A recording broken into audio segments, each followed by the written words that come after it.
According to our most recent estimates, there are about 17,000 homeless people in all of New Mexico.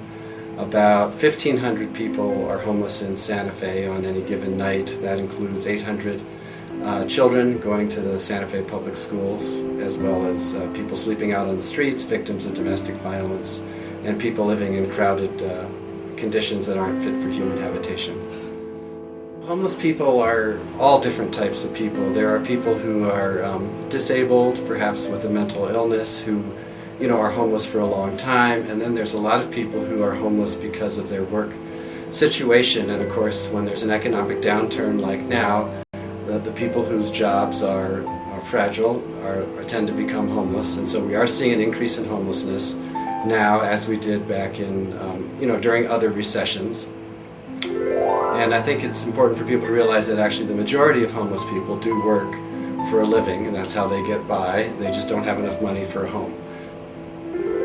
Housing is too expensive for people. The price of housing has been going up and up and up over the years.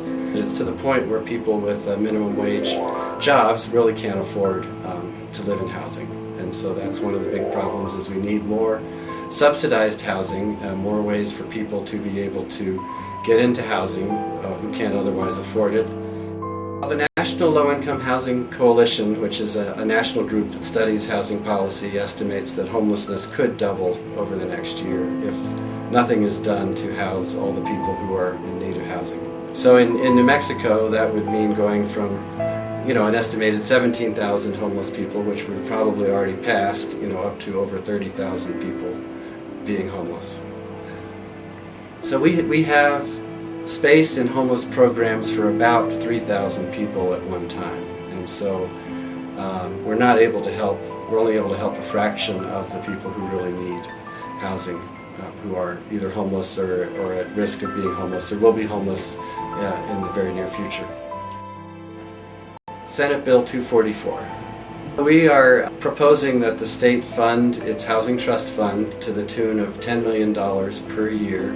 Senate Bill 244 would provide funding for the Housing Trust Fund, which was created in 2005 but has no dedicated source of funding at this time. And the bill would require county clerks, when they record a document, to collect $25 in addition to what they already collect, and to forward that money to the Housing Trust Fund. And then that money would be used for all kinds of affordable housing programs, including rental and home ownership, so that people at the lowest income scale, including homeless people, would have access to housing. The trust fund has already had $15 million, and it's been quite successful in leveraging other money, and has helped, I think, maybe around 1,000 households already, so we might aim to be able to do 1,000 households a year. One of the great things about Senate Bill 244 is that if we pass it this year, then that system would be set in place and the legislature wouldn't have to vote on it every year.